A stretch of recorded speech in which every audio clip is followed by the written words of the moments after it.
Hello दोस्तों, welcome to Hindi code class. पिछले lecture में हमने डॉकर एंड काफका को समझा था, थ्योरिकली पूरा कंप्लीट कर लिया था।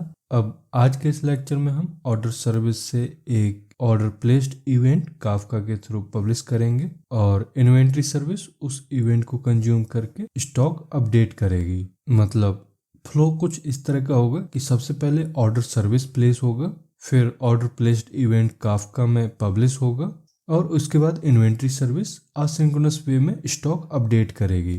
तो चलिए इसी फ्लो के साथ लेक्चर स्टार्ट करते हैं। अब यहाँ पे हमें काफका यूज करना है असिंक्रोनस कम्युनिकेशन अचीव करने के लिए।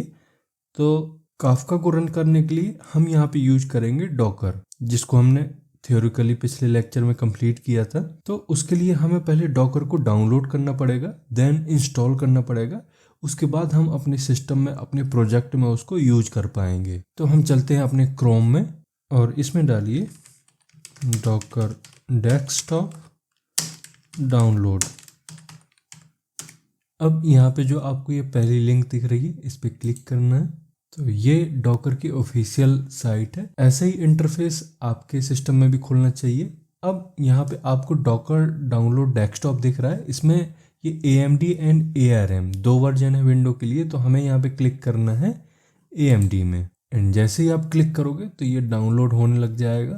तो चलते हैं उस लोकेशन में जहाँ पे डाउनलोड हुआ है। तो यहाँ पे आते हैं, ये डाउनलोड फोल्डर और ये रहा हमारा डॉकर। इसमें डबल क्लिक करिए तो ये ओपन हो गया। अब मेरे केस में ये बोल रहा है कि ये आपका अप टू डेट है, कोई इंस्टॉलेशन नहीं होगा इसमें। बट आप जब क्लिक करोगे तो ये इंस्टॉल होने लग जाएगा। सिंपल इंस्टॉलेशन है, कुछ भी इसमें ज़्यादा ट्रिक नहीं है।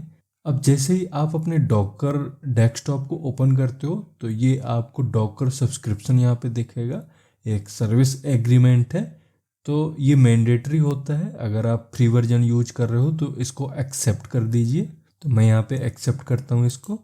अब जैसे ही आप एक्सेप्ट करोगे तो ये आपका वेलकम टू डॉकर यहाँ पे खुल के आ जाएगा। यहाँ पे आपको दो ऑप्शन दिखेंगे, एक वर्क और दूसरा पर्सनल। तो अभी हम वर्क के लिए यूज नहीं कर रहे हैं, मतलब अभी ऑफिशियल वर्क के लिए यूज नहीं कर रहे हैं। ये हमें पर्सनली यूज करना है। तो पर्सनल पे क्लिक करिए, एंड पर्सनल पे क्लिक करने के बाद आप यहाँ पे अपनी मेल आईडी दे सकते हो। एंड अगर आपको साइन इन नहीं करना है तो इसको डायरेक्टली यहाँ पे स्किप करके आगे बढ़ सकते हैं। अब आपको यहाँ पे WSL नीड अपडेट का यहाँ पे वार्निंग आएगा। अगर नहीं आ रहा है तो अच्छी बात है, आपका सिस्टम अप टू डेट है।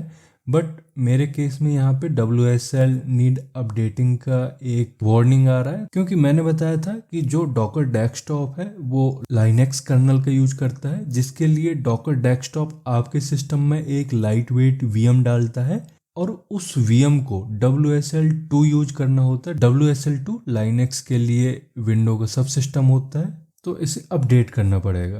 तो मैं जो रिकमेंड करूँगा, आप अपने कमांड प्रॉम्प्ट में जाइए एंड वहाँ पे एक सिंपल सी कमांड चला के इसको अपडेट कर लीजिए। तो हम चलते हैं अपने कमांड प्रॉम्प्ट में, एंड अब ये जो कमांड प्रॉम्प्ट है आपको एडमिनिस्ट्रेटर मोड पे खोलना है, मतलब रन एज एडमिनिस्ट्रेटर करके खोलना है। तो मैं यहाँ पे रन एज एडमिनिस्ट्रेटर पे क्लिक करता हूँ। अब यहाँ पे आपको डालना है WSL स्पेस -- अपडेट। अब ये आपका अपडेट होने लग गया, थोड़ा सा टाइम लेगा, 1 या 2 मिनट में ये आपका पूरा अपडेट हो जाएगा प्रॉपरली। ये अपडेट हो गया। अब हम अपने सिस्टम को रीस्टार्ट कर लेंगे, एंड रीस्टार्ट करके जैसे ही हम आते हैं अपने सिस्टम में दोबारा एंड इसको ओपन करते हैं तो ये आपको वार्निंग नहीं दिखेगी। अब ये दोबारा मैं अपने डॉकर डेस्कटॉप को ओपन करता हूँ तो ये यहाँ पे डॉकर इंजन स्टार्ट हो रहा है और ये आपका फाइनली ओपन हो गया।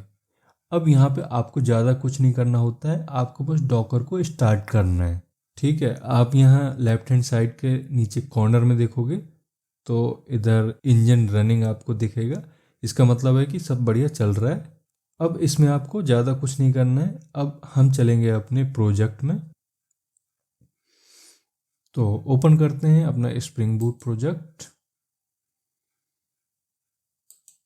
अब यहाँ पे हमें काफका इंफ्रास्ट्रक्चर तैयार करना पड़ेगा। उसके लिए हम बनाएंगे एक फोल्डर। तो आते हैं फाइल में, न्यू, एंड इसमें आपको सिंपली एक फोल्डर ले लेना है। इसका नाम दीजिए काफका इंफ्रा, बट ये आपको फोल्डर क्रिएट नहीं करने देगा क्योंकि यहाँ पे ये बोल रहा है कि पहले पेरेंट फोल्डर को चूज करिए, उसके बाद मैं उसके अंदर ही यहाँ पे फोल्डर क्रिएट करूँगा। तो पहले हमें एक पेरेंट प्रोजेक्ट बनाना पड़ेगा। तो एक काम करते हैं, फाइल में आके न्यू और इसमें जाइए प्रोजेक्ट में। इधर जर्नल प्रोजेक्ट हमें बनाना है तो जर्नल सेलेक्ट कर लीजिए और इसमें प्रोजेक्ट, देन नेक्स्ट। इधर प्रोजेक्ट का नाम डालिए, तो प्रोजेक्ट का नाम देते हैं हम काफका इंफ्रा एंड फिनिश। अब यहाँ पे आपका एक काफका इंफ्रा करके प्रोजेक्ट बन गया है। अब ये प्रोजेक्ट तो बनाया है बट ये एक आपका फोल्डर ही है, ठीक है। अब इसके अंदर आप फाइल्स रख सकते हो। अब यहाँ पे हमने ये फोल्डर क्यों बनाया है, इसका एक रीजन है, क्योंकि हमें यहाँ पे काफका ब्रोकर रन करना है और वो काफका ब्रोकर हमारी माइक्रो सर्विस से अलग होनी चाहिए, क्योंकि जब तक माइक्रो सर्विस से अलग नहीं होगा तो सारी माइक्रो सर्विस उस काफका से कनेक्ट कैसे होंगी। कनेक्ट करने के लिए हमें उसको माइक्रो सर्विस से अलग लोकेशन देनी पड़ेगी। तो हमने यहाँ पे माइक्रो सर्विस से एक अलग फोल्डर बनाया। अब इस फोल्डर का ऑर्डर सर्विस या इन्वेंटरी सर्विस के कोड से डायरेक्ट कोई लेना देना नहीं होता। ये सिर्फ काफका इंफ्रास्ट्रक्चर के लिए होता है, काफका रन करने के लिए होता है। एंड काफका को रन करने के लिए हम यूज कर रहे हैं डॉकर, इसलिए हमें इस काफका इंफ्रा प्रोजेक्ट के अंदर एक फाइल बनानी पड़ेगी जिसका नाम है docker compose.yml। तो इसी में करिए right click, new and file. यहाँ पे फाइल का नाम दीजिए docker compose.yml एंड फिनिश। अब इस फाइल के अंदर हम काफका का कॉन्फ़िगरेशन लिखेंगे, मतलब अगर हमें केराफ्ट मोड ऑन करना है, इनेबल करना है, तो हमें यहीं पे कोड देना पड़ेगा उसके लिए। एंड यही वो फाइल है जहाँ पे हम डॉकर को बताएंगे कि कैसे आपको काफका कंटेनर रन करना है, ठीक। अब इसमें जब हम कोड डाल देंगे एंड इस फाइल को रन करेंगे, तो जैसे ही हम फाइल को रन करते हैं डॉकर पूरा कोड समझेगा एंड उसमें जो भी हमने इमेज मेंशन करी होगी तो वो इमेज को डाउनलोड करेगा, काफका ब्रोकर को रन करेगा, उसके बाद काफका सर्विस रेडी हो जाएगी। देन उसके बाद हम अपने माइक्रो सर्विस में काफका का जो कोडिंग पार्ट है वो स्टार्ट करेंगे, ठीक है। अब इस फाइल को रन कैसे करेंगे, तो बहुत ही सिंपल है। हम जाएंगे अपनी CMD में एंड वहाँ पे एक कमांड होती है, कमांड हम टाइप कर देंगे और उस कमांड के थ्रू ये फाइल हमारी रन हो जाएगी। और जैसे ही कमांड रन होती है तो उसके बाद काफका कंटेनर स्टार्ट हो जाता है एंड केराफ्ट मोड भी इनेबल हो जाएगा, इसके साथ ही ब्रोकर भी रन होने लग जाएगा, ठीक है। तो इसमें हम कॉन्फ़िगरेशन स्टार्ट करते हैं। तो सबसे पहले हमें यहाँ पे वर्जन देना पड़ता है। ये वर्जन डॉकर कंपोज का वर्जन होता है, ये डॉकर इंजन का वर्जन नहीं है, ये आपको ध्यान रखना है, क्योंकि जो डॉकर इंजन यूज कर रहे हैं वो 4.55.0 का डॉकर इंजन है, बट यहाँ पे जो वर्जन यूज करेंगे वो 3.8 या 3.9 ही यूज कर सकते हैं अभी। तो हम वर्जन मेंशन कर देते हैं, इसमें डबल इन्वर्टेड कॉमा के अंदर लिखना है आपको 3.8। देन लिखेंगे सर्विसेज कोलन काफका। अब इस काफका में हमें स्पेस देना पड़ेगा, आगे 2 स्पेस दे दीजिए। देन इसमें देना है आपको इमेज। अब इस इमेज में मेंशन करिए bitnami /kafka latest। अब इसे इस तरह से क्यों लिख रहे हैं अभी मैं एक्सप्लेन करूँगा सारी चीज़ें। इसके बाद दे दीजिए कंटेनर का नाम। एंड आपको ये चीज़ ध्यान रखनी है कि ये जो हम कंटेनर का नाम दे रहे हैं ये सिर्फ डेवलपर के लिए है, डेवलपमेंट के लिए है। जब हम प्रोडक्शन के लिए कोड करते हैं तो उसमें ये कंटेनर नेम नहीं देते हैं। इसमें लिखिए कंटेनर नेम कोलन काफका। इसके बाद सेट कर देते हैं पोर्ट। अब यहाँ जो पोर्ट आप मेंशन करते हो वो कोई स्टैटिक पोर्ट नहीं होता, यहाँ पे एक लिस्ट होती है। तो लिस्ट के लिए यहाँ पे हाइफन के बाद डबल इन्वर्टेड कॉमा के अंदर लिखना है आपको 9092:9092, ठीक। यहाँ इमेज सही करके लिखना है आपको। अब इस पूरी को समझिए, यहाँ पे जो हमने सर्विस लिखा हुआ है, सर्विस मतलब आप यहाँ पे सर्विस डिफाइन कर रहे हो। मतलब जैसे हमने सर्विस के बाद काफका लिखा हुआ है, इसी तरह से आप मल्टीपल सर्विस यहाँ पे डिफाइन कर सकते हो। जैसे टॉम कैट, माइस्क्वल, ऐसे कितनी भी सर्विस आप यहाँ पे डिफाइन कर सकते हो। एंड जितनी भी सर्विस आप यहाँ पे डिफाइन करोगे उनमें सारी सर्विस का नाम, image, port, environment, volume, dependency, सारी कॉन्फ़िगरेशन उसकी अलग होगी। इसके बाद जब आप यहाँ पे सारी सर्विस लिख देते हो एंड ये फाइल आप रन करते हो तो डॉकर कंपोज इन सभी कंटेनर्स को एक नेटवर्क में स्टार्ट कर देता है। अब जैसा आप यहाँ लिख रहे हो सारी सर्विस में आपको ऐसे लिखना है, बस उनकी वैल्यू यहाँ पे चेंज हो जाती है।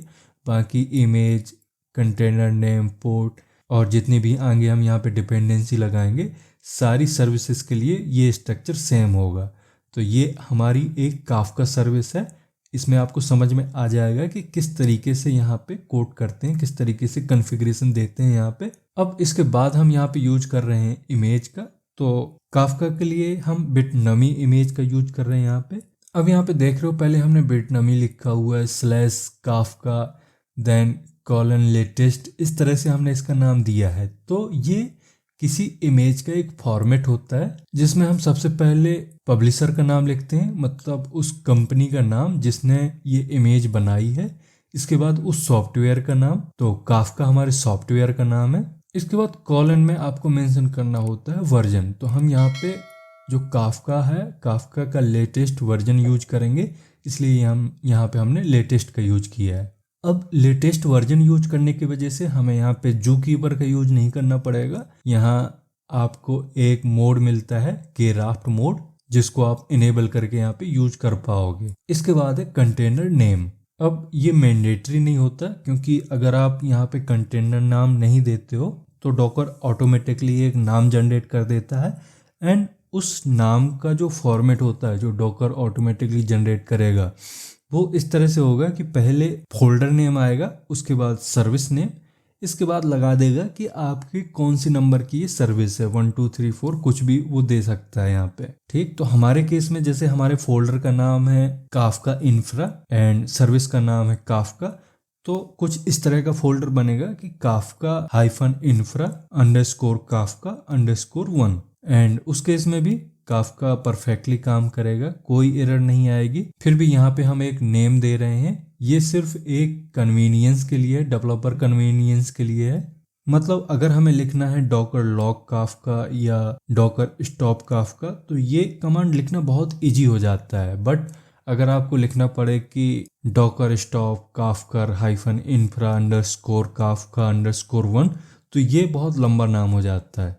तो ये सिर्फ डेवलपर अपने कन्वीनियंस के लिए लिखता है, डिबगिंग करने में थोड़ा सा इजी हो जाता है, इस वजह से यहाँ पे नाम लिख दिया जाता है। बट प्रोडक्शन में हम कंटेनर नेम को नहीं लिखते हैं, क्योंकि इसकी वजह से सेम कंपोज फाइल को मल्टीपल टाइम रन करने पर कुछ डिफिकल्टीज आती हैं। एंड स्केलिंग जैसे रेप्लिकास बनानी है तो उसमें भी प्रॉब्लम्स आती हैं। ठीक है, इसके बाद हमने यूज किया है पोर्ट। तो यहाँ पे फिर वही क्वेश्चन आता है कि क्या पोर्ट देना जरूरी है, पोर्ट की वैल्यू सेट करना जरूरी है। तो यहाँ काफका के केस में हमें यहाँ पे पोर्ट नंबर देना जरूरी होता है, क्योंकि जो आपकी spring boot micro service application होती है वो होस्ट मशीन पर रन हो रही होती है एंड काफका डॉकर कंटेनर के अंदर चल रहा होता है। ठीक है, एंड दोनों को कम्युनिकेट करने के लिए यहाँ पे पोर्ट एक्सपोज करना जरूरी होता है। अब इसमें हमने 2 बार पोर्ट नंबर मेंशन किया, मतलब 9092:9092। मतलब ये जो लेफ्ट साइड वाला है ये हमारे सिस्टम का पोर्ट है 9092, एंड ये जो राइट हैंड साइड वाला ये पोर्ट नंबर पड़ा है ये कंटेनर के अंदर काफका का पोर्ट है। इसका मतलब हम सिस्टम को बता रहे हैं कि लैपटॉप के पोर्ट नंबर 9092 पर जो भी आए उसको कंटेनर के काफका पोर्ट 9092 के साथ कनेक्ट करना है, 9092 तक पहुंचाना है।